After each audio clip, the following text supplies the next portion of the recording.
What's up, guys? Welcome to the NFT Talks podcast. My name is Sean, and today we have one of the co-founders of the NFT marketplace, Knownorigin. Now, Knownorigin has been about since 2017, so they've got skin in the game. Now, if you want a bit of insight into how the NFT space was before to what it's become, this is definitely the episode for you. So make sure you subscribe and leave your comments below, and let's help build this community.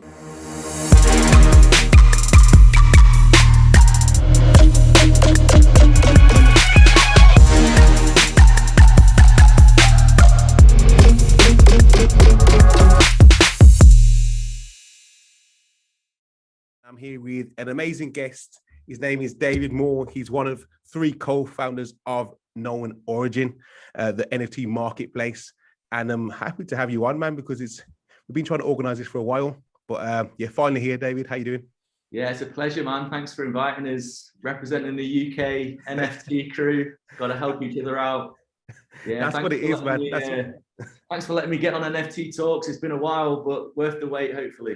I know, it's good because I know a lot of people I normally meet I normally meet them online first, but you're one of the few people that I actually meet face to face and had a good conversation with and connected. And since then, a lot's happened with your event, which we're going to go into, which I'm really excited to talk about. But yeah, let's start in regards to just giving everyone a bit of background about yourself. And then I'd love to find out how, obviously, Knownorigin got put together, because for a long time, and maybe a few people still think this, I thought Knownorigin was a US marketplace. Yeah. So we could start there. So yeah, you would get that a lot, that it's quite US centric. The whole NFT space is kind of like, there's a lot of focus in the States, but no, we're UK from day one.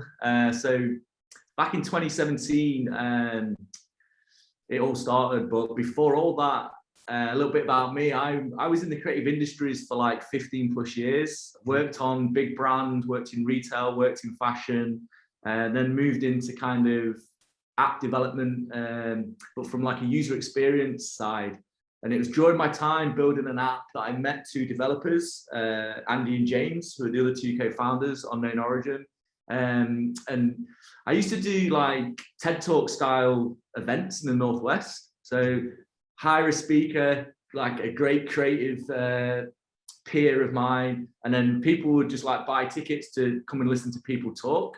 Did that since like 2011 for like almost 5 years, got bored of that, and then kind of thought, right, I've got this huge connection network of creatives and creative directors and illustrators and artists. I was like, you know what, I'm going to put on a gallery show, pop-up gallery, and just give them an opportunity to like show their work that they do. So I found a venue in Manchester, talked to a few of the artists, said, right, got some physical art, got some digital art, projected the digital art, got some screens set up. That was the idea. And I was like, right, how do I sell the digital pieces in the same way as these physical prints? Could not think of any way to do it. Shared this story with the two developers I was working with at the time, Andy and James, and they were like, oh, we're playing with this new thing called like Ethereum, ER721. Check out, go read up on like CryptoPunks, CryptoKitties. And as soon as they said like they can turn a digital file into a limited edition asset, I was like, yeah, that is what I need. That is the thing that I need. And I literally shared it with two of the artists that were in the show. One was Stina Jones, who's like OG crypto artist. Another one was a guy called James Pop. They got the bit where it was like, we can turn this into a limited edition thing and you can sell it. And it was like, that kernel of the idea was enough. So James and Andy, they went off and like smashed out one of the very early smart contracts on Ethereum ERC721. I think we were the fourth smart contract on OpenSea. Wow. So that's how early to market we were. So they went off, they built the smart contract, and a single page marketplace website had like 25 artworks on it. I went off, got a few more artists together, started doing the branding, came up with like, we sat in the pub and I think we came up with the name Knownorigin, and then like I did some branding for that. And then we put on a show on 5th of April, 2018. And I think about 100 people turned up.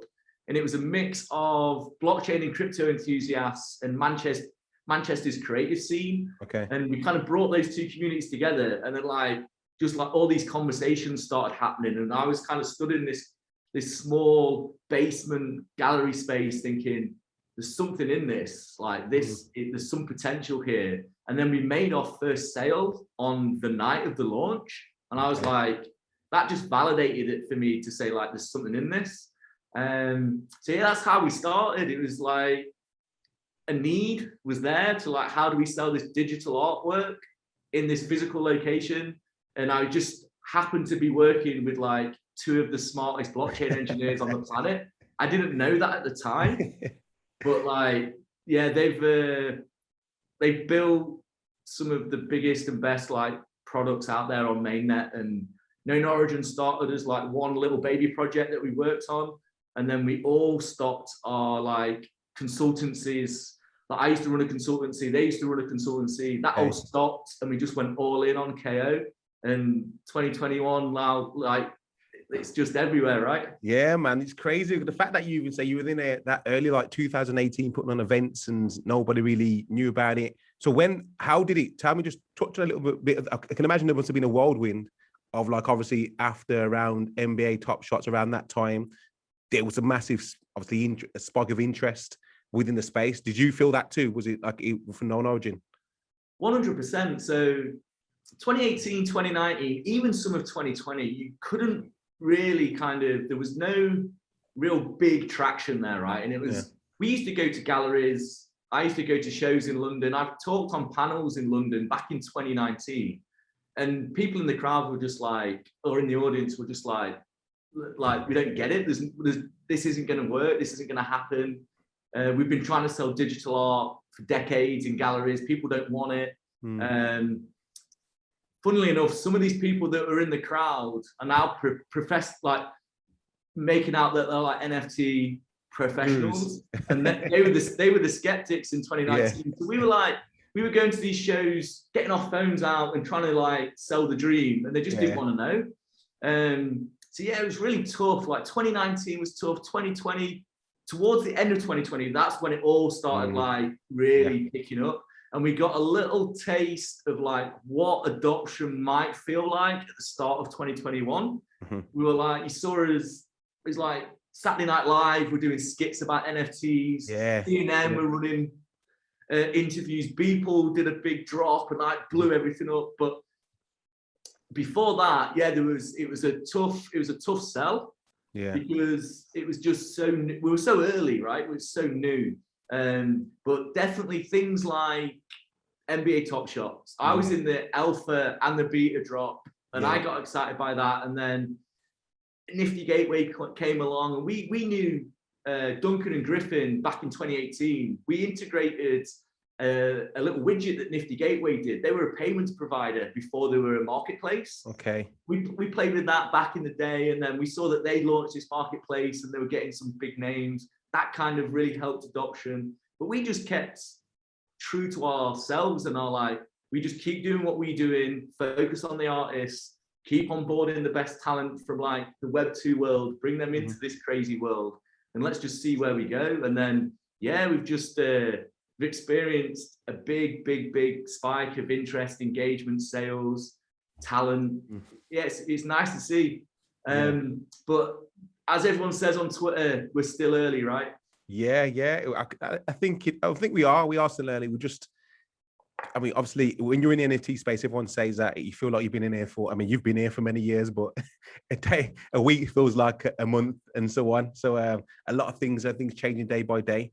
But what I want to know about is, David, I want you to talk about Knownorigin. What sets you apart from these? There's so many marketplaces popping up. There's going to be new ones. Just face it, there's going to be ones that stay about, and there's going to be ones that drop off, just like NFT projects. So what sets you apart from these other marketplaces? Is it the percentage, or is it your angle in regards to focus on the creative individuals, or what is it? Great question, man. So when we started this, it was never about like who was selling the most, who's on the leaderboard, who's trending. It was, I was putting on a show, and I had a bunch of artwork that we were projecting, and I wanted to help those artists sell in exactly the same way as a traditional artist. And I felt like it was unfair that they were showing at the same show in 2018, but one could monetize what they did and the other one couldn't. And it felt wrong. It felt weird. And it was just by chance that I was sat 2 desks away from like these 2 amazing blockchain engineers. And it's like this bit of fate kind of brought us together, and we just said, look, let's experiment with this new technology and let's just see what happens. And that's the thing that keeps me hungry. Experimentation with new technologies, empowering the creatives, because if you empower the creator with tools that allow them to express themselves in interesting ways, the collectors will come, and the financial side is the applause. It's not the objective. The objective is still for us, empower the creator to do interesting things. Let them innovate the space. Let them decide what like art is, and then the collectors will come. And then when the collectors that buy, the money is the applause. That's like the affirmation bit. Like great, but it's never the objective. So what makes us different to other places are we're like, from day one, we've been super supportive to creators. It's like that's why we started this, to empower them. And we've always been art and tech. Like half the team get excited by new technology types. Half the team get excited by discovering a new artist. So we've positioned ourselves where if it's like you want to discover the best emerging artists playing with the most exciting innovation, like Knownorigin is the place to go. And it's all about like discovery, like going on these little journeys of discovery. And more recently, we've had a big wave of new people coming into the space, influencers, famous people. They go on a discovery of like trying to find early NFTs. And because we've been here since 2018, we've got early X copies, early Hackataos, early Trevor Jones, early Brendan Dawes. We've got these big names that people want. 2018 NFTs. So Gary V, I saw a podcast where Gary V was talking about almost like blockchain archaeology, right? So you're going to get these people that are going to keep coming. They discover this new thing called blockchain, and then they go back in time and they start doing these like archaeology digs through Etherscan and through the history of Knownorigin, and discover that like, holy shit, I can get an X copy from 2018 on Knownorigin secondary market. So that's exciting for us, that we have this history, and these new marketplaces are going to come. These new products are going to turn up. These new apps are going to turn up. One thing you can't buy is history and skin in the game and provenance. You just simply, unless they build a time machine, you simply can't pay for that sort of reputational value built up over time. And that's where you'll get marketplaces that show up. They'll have 2 weeks of the spotlight because it's new and exciting. Unless they can get that traction, it'll all fade away. And we'll still be here because we've got that Lindy effect of reputation, brand, support, community, big buzzword around NFTs. But just check out our Discord and you can see that there's people helping people, people supporting each other, a buzz around what's happening at KO. So yeah, I think we do things differently at KO, and I think people can see that on social and can see it in the way we kind of present ourselves and how we go about what we do. Yeah, I can second that from my experience. You guys are welcoming and open to people coming into the space, and obviously you guys have been in the space for a long time, did a lot of things, but you're very grounded from my experience. You're very connected with the artists from going to your event. I can see you actually know the individuals. So you talked about empowering the creatives, and I think all like projects apart from marketplaces or PFP projects, that's the key. Empower the community, empower the individuals, they will do the work, and that will be a successful project. And that's why I feel that you guys are gonna be around, because people are always going to want to work with you because you've got the right intention in regards to what you're doing. You haven't been here. No one could ever turn around and say you're a cash grab, because or you're just coming here you've been here from when no one was even talking about it. So Mate, we couldn't give away NFTs in 2018, 2019. No one wanted them. We had X copies for like $9 that we couldn't sell. Because yeah, crazy. And interestingly, like Team KO, the three founders, we've looking back now, it's crazy, but we just didn't want to buy from our own platform because we wanted to see who else out there in the world would actually buy these, like, and interact with our NFTs on our marketplace. So we just like refused to buy anything because we wanted to test the market. Looking back now, man, I wish I scooped up like, yeah. Imagine scooping up all those X copies for like $9-10. But at the time, it was just, I wasn't around when the email first came into like the hands of the first customers. Yeah. But it felt like back in the early days, we were just testing the network. So you'd make something, you'd mint it, and then you'd transfer it for free or for a couple of cents. And all you were really doing was like testing the network to see if it really got to someone else's wallet. And when it got there, you were like, you'd almost like text them or get on Telegram and say, did you get it? Yeah. Like, back, like, it's funny, man. It's just testing the network, getting excited when someone received an NFT, and it's like, shit, this is actually going to work. This is actually going to do something. And we were talking earlier about like all these new side chains popping up.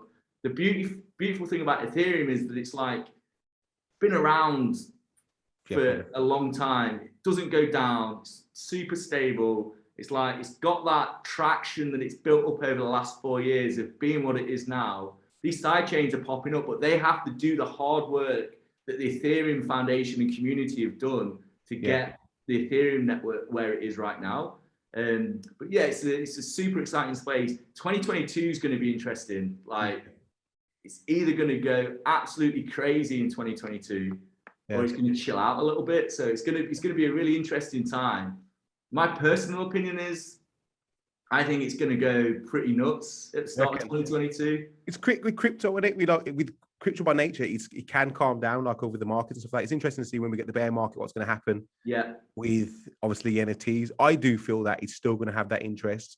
I feel people will leave like anything else. People will leave because there's a lot of people in it for money and flips and whatnot. Right now. Yeah, right now. Yeah. So they're only in it for whether it's the short term, so they will leave regardless. Yeah. So yeah, we'll see. We are due a bit of a shakedown, I think. Yeah. The people that are here for not to make that like buying it 0.04 and flip it like 0.5. Yeah. That won't work forever, and they'll have a few mishits, and then they'll be like, right, I think this is over now. The people that are here because we genuinely think this is a way to rebuild the freaking internet, rebuild how people communicate with each other, rebuild what the creative economy looks like. They'll stick around regardless. 100%. Like we were saying earlier, like ETH could drop. We've seen ETH drop 25% in 24 hours. Yeah. Like, but because we've lived through it a lot, we've seen the ups and downs. We could have stopped working on KO and done some epic projects outside of crypto, but we actually believe in the movement, and we believe this is a better way of anything that's got sort of like what's the word, dispute resolution. Mm-hmm. Smart contracts are a smart way or a simple way of replacing old school processes and paperwork with some nice new kind of trustless, programmable kind of tech. Yeah. And anything that's got a dispute resolution, whether it's a payment or a deed or some sort of thing that needs timestamps to say by this time we agree that this thing will happen.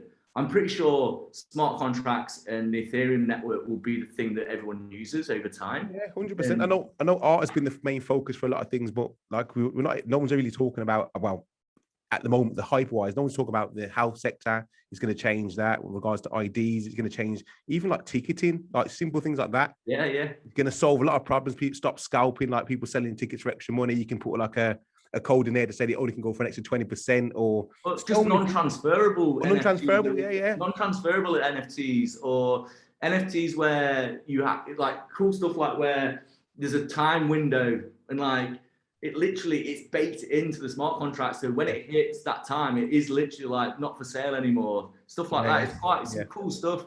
But there was back in 2019, there was a platform that did ticketing through NFTs, and I experimented with it for an event that we did in 2019. Block Party, it was called. Okay. They pivoted to be an NFT marketplace as well. Right. And I used to speak with Vlad quite a bit. Like we were on, like, I think when I first went over to New York in NFT NYC 2019, we met up, we had great chats, met the guys from Maker's Place, met Zach and John from Super Rare. Just like back in 2019, like we used to meet up at these events and just share ideas. I'm hoping if I can get to NFT NYC this year, it'll have that same vibe. Like, let's just go and share ideas. I think it's going to be absolutely crazy, that event is, because everyone is... it's just going to go nuts. I'm hoping I can get there. My tickets, my flights have been moved, so I might have to fly from Heathrow rather than Manchester, but if that's what I've got to do, that's what I've got to do. Yeah. Are you heading over? Nah, I'm not. I'm sitting here gutted, but I'm not. Yeah, I don't think I'm going to make it over, but all in good time, innit? All in good time. It's not the first and last. Yeah, exactly. The event on Friday that we did, that's not the end of events. That's let's go into that, man.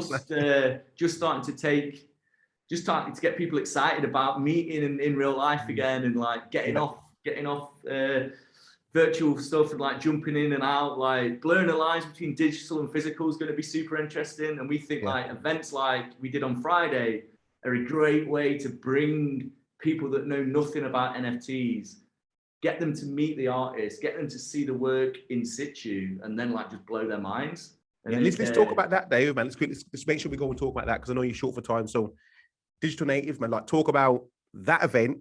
My experience wise, I've been to a few events in London and whatnot. That's the biggest NFT event I've experienced in the UK. And then also, I mean, I haven't seen anything bigger. I mean, apart from conferences, but just as a meetup NFT event, like I think it's broken down to two sections. Obviously, you got the speakers in the day, which was nicely broken up, some nice speakers there. And then obviously you had the after bit with the big screens and all sorts, and that was crazy. And it just, the whole vibe was, it was good, man. I really enjoyed it. So how did that come about? And I mean, based on the events that you've been to before, why did you go so big?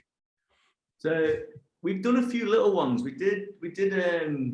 did a thing in 2019 called IDAF, which was the International Digital Arts Festival. That was just a handful of artists, handful of people really. But that got me the appetite of like, I want to do something bigger. Then we missed our birthday in April. Like we wanted to do an anniversary thing, and it was like COVID lockdown. And we said, you know what, as soon as we can start getting more than like 50 people together, we're gonna go big. And we look back historically on like some of our kind of sales and some of our engagement. And we basically looked like when we did either a virtual or physical event, we had a little spike in sales or engagement online, and like our followers went up and all this stuff. And we said, you know what, we need to lean into this more. And we actually brought on a dedicated virtual and real life events manager called Edward. And then we basically just set a task. We said, look, we want to put on a show. We want to do talks during the day, gallery event at night, but we want to have a mix of digital art, fashion, and entertainment. Like, what does that look like at scale? And we wanted to prove to ourselves that we could deliver something at scale. And like you said, we had 4 speakers during the day. That was pretty chill in quite a like WeWork style open office. And we kind of kept everyone away from the night venue because we wanted that juxtaposition of like, oh, this feels like a pretty chill networking event. And then when you get to the evening thing, we wanted it just to go off. And it felt like the DJ was right, the artwork was right, the big screen kind of just felt like we were at something special. Edouard was like, we need a bar and refreshments, because these are the things that we like as an art tech team we probably wouldn't have thought about. And she was like, oh no, we need to get like refreshments in like a proper bar, we need to get a proper people to do the food. And then Edward did the co-creation of the artworks. And we worked with a really good visual audio installation team. And they literally, while you guys were having the talks, they were setting up. All right. And they literally rocked up at like 8 a.m. with all these like blue freight cases, like Glastonbury had just turned up, and they just did it. And Edward was over there making sure all the screens worked. And yeah, we just wanted to make sure that the goals were like, it's a celebration first and foremost. We wanted the artwork to look amazing, like displayed like in the respect that it deserves, like pieces of art. I have certain pet peeves, like the stands. How are we actually mounting the screens? And I hate to see square artwork on like 16:9 screens. I think it's disrespectful to the artist and artwork. How big were the screens then? Because I mean, I remember seeing them. They look quite big. How big are they? They were 8K 55-inch. Yeah. Nice things. But when I've seen some shows where they've put square artwork and it has black. Yeah. And that is just a pet peeve of mine. That really frustrates me, because in my mind, it's like you wouldn't go to a gallery and see a frame like that. Yeah, true. Like you can't even go to IKEA and see square pictures in like 16:9 frames. So I'm like, don't treat the artwork like that. Treat it like it's a piece of art. One artwork per screen in the right format. Like, that's beautiful for me. So yeah, Edward did an absolute sterling job. Like I say, 320 people, I think we've counted, were there pretty much. Yeah, it did seem like a lot, and it was quite a big venue. And I remember just going outside to the after part, and then everyone was lining up, and then everyone in. There's a massive screen on the right, and then you go further down, and then even the lighting and the mood was like, just everything played its part. So I think you executed it very well. Thanks, man. I'll play that back to Edward, because she really is like 4 to 6 weeks, really, organization, like almost every day to get it delivered. I thought it was worth it. It wasn't really about shilling the work that was on display. It was about celebrating the diversity and like the different artists that we have on Knownorigin, and showing a lot of non-NFT people, non-crypto people, like, this is what we were talking about in 2018. When we were trying to tell you, like, digital art is going to be huge, and they were like, well, how do you display it? And we're like, you do it on like screens, like, and they just didn't get it. It was a bit of a like, this is what we meant. That's why we went so big with it, because we wanted to invite a lot of those people that came to the very first show in 2018, and a lot of the galleries around Manchester, and a lot of the artists that we've been trying to persuade to come on to Knownorigin into a space. Because as soon as you meet the people, talk to the community, it's not just a tweet where someone's flexing about how much they've spent on something, or flexing about owning this thing that out of context is really hard to understand. You give people the context around it, put them in a space where everyone's just buzzing, and it feels like there's something big happening here. You want to be a part of it, and it's really hard not to get excited and carried away. No, I feel that my experience and people I spoke to, I think everybody's been doing their own thing, obviously doing successful, whether an artist or a creator, whatever, and they're in their own world, and they can't really speak to their family and so on, because nobody understands, even though they're doing well. So when everyone met, they were just excited to speak to somebody and not have to explain, just like, you get it, you get what I'm talking about, you're happy. I know what you mean, So that's what I really enjoyed, is basically speaking to people excited as me, doing different things, whether the collectors, I met collectors at the event, I met artists at the event, I met obviously platforms like, obviously, is it Bolson Protocol? Bolson Protocol, them guys, Dress X were there. I've been following them for ages, and Charlie Cohen, is it? Charlie Cohen, she, like, you had some really a good caliber of people doing in their own right, doing amazing things. So, and everybody was just down to earth, which is that's why I'm excited about the space now, because eventually, you know, people are going to continue to do great things, and people are going to be unreachable. So this is a time I can imagine how Silicon Valley would have been if you could have spoke to Mark Zuckerberg or somebody else, like like a meetup or something. And then all of a sudden, you're like, at what point does it become where, like, it's really hard to know at what point does, like, DM in the Discord the CEO on Discord become like off bounds? Should it ever be off bounds? Like, or is this a new way of building product? I keep saying to the guys, like, as we move closer to, like, we call it like progressive decentralization in the team, as we move closer to empowering the community through DAO or governance token, we are quite an early company to be going in that direction. Like, what does a company look like? What does a product look like? What does a platform look like when you suddenly start giving more and more control over to the community? And it's going to be really interesting to know, like, what the future of those types of DAO-based companies are going to be, because that's the direction this is all going. I can't believe that products like Instagram that are like $3, $4, $5 billion valuation, and all the content creators get zero of that revenue. They get nothing. And imagine if everyone just said, you know what, we're not going to put content on Instagram for 2 days. What would Instagram actually be? It would be reposts.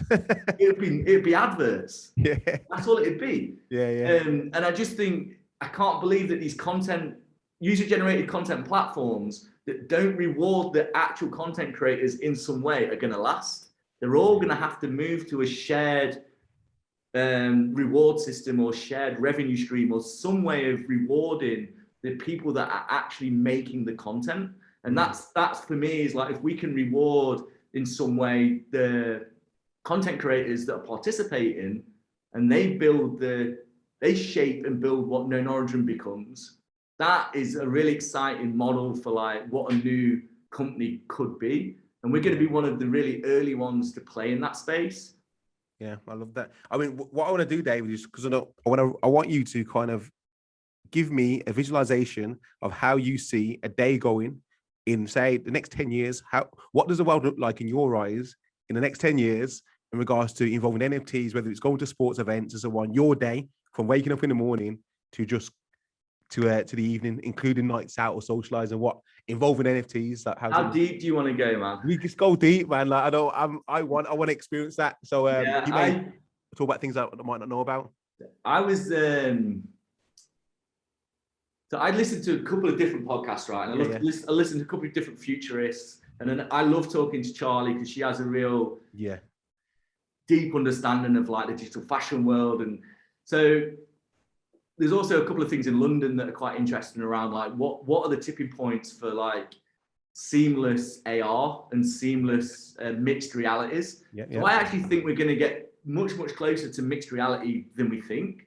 And it's whether that it is that you don't pick up your phone in the morning and check it. You slip on some eyewear, and it just, in your peripheral, it just gives you your top 5 things that you need to do.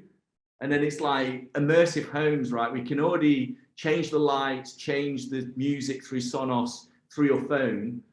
I can easily visualize a way that you can do voice command and just like change not only the lights and the sound, but you can also change the visuals that surround you in your home to suit the mood. So in the morning, it might be like you've got a preset one where you wake up and the music's super chill, all the artwork on the screen's like low vibe, and it just gradually wakes you up as you're doing your coffee. Or like immersive homes will be a big thing. And all these things will be on chain, right? So it'll be like your deeds of your house, the hardware that you own, the NFTs on the screens, the music that you listen to. It'll all be connected through some sort of chain, whether it's a blockchain or the side chain or whatever. And then I also like the idea that fast fashion will fade away and like capsule fashion will be this thing. So me and you will be wearing like Tron style zip up suits, but because everyone's wearing eyewear, we can express ourselves with these like visual, like creative expression, just a layer over the top. So I could be like walking down the street just on fire through your eyewear. You could be something completely like non-human, just like a shape. And that's how people are expressing themselves. Like gender's gone, race is gone. Your identity is whatever your visual expression is over the top of like this like Tron style jumpsuit. Yeah. And then it's like you either go into a physical space and you meet people in virtual worlds to do your work, or it's just like we're all in this group meeting, but we're not drawing stuff out. We're drawing stuff through like the lens in a 3D kind of. We're all talking about a project that we're working on, but it's a living thing, virtually in the space that we're in. So I have some pretty wild ideas about the evolution of like mixed reality, walking around town. The guys from Artifact are doing it through the phone where they can like pin outfits onto people. But I'm like, the phone is going to go and it'll probably start with eyewear. But then there's also a company working on a contact lens that you just pop on. And it's like everyone's got these contact lenses and it just projects in your peripheral all your kind of messages that are coming through. And you basically just interact with that thing that's kind of floating in this like mixed reality bit. So it's 10 years. I wouldn't be surprised if the stuff that we think's like science fiction, my son is like playing with, thinking that's totally normal. Yeah, and that's happened already because my parents would think, "What the hell are you doing?" and so on. Things change rapidly. Technology growth. Dude, this thing is one of the most powerful computers on the planet, and everyone's got one in their pocket. When I was 20, I had like a Nokia hand-me-down that had a green screen, and I could send a text if it was less than like 200 characters. Yeah. That was the power of the computer that was in the mobile phone then. So God knows what these guys are going to do in 10 years. This is it, man. And I think, it's exciting times. It's interesting times. I always say to people, you've got to keep your mind open. Just like you're able to think about these things are possible, then you're able to create. Because if you just lock yourself and think these things ain't possible, you're never going to be able to take advantage of these opportunities because we are creating a new world. It's happening. Mate. Baby steps though, right? So for the mixed reality pieces, phase one will be like 5G integration and cloud-based rendering services. So it actually renders on cloud and just feeds your device. So there's no latency, there's no lag. Because that's the thing that's breaking any kind of AR fashion items in real world. Because the mapping's too slow. So they're going to render all that on a 5G cloud and feed it to your device fully rendered. So then when you just hit someone, it maps and it's really, really kind of sharp. Yeah. And then there'll be a moment where people just stop using hard devices and start using more wearables. And I think digital fashion wearables and then NFTs to own and link all these things is like a real obvious journey that will probably all go on over the next 5 to 10 years. And I think that's going to be interesting to see how many people like fully adopt it and embrace it versus the people like us that are like early adopters of almost all tech anyway. Because I think there's something about we're curious by nature. So anything that comes out and we're more forgiving, right? So it can break, it can fall over, it can like lag. We're way more forgiving, but we're also really curious about what's next.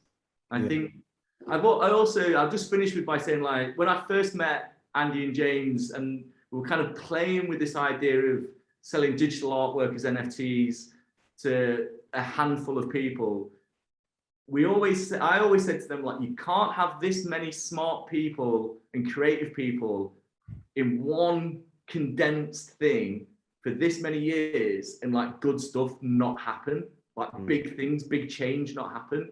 So I still believe that. I think there's too many smart and creative people working on the same kind of long-term vision and goals for amazing things not to happen.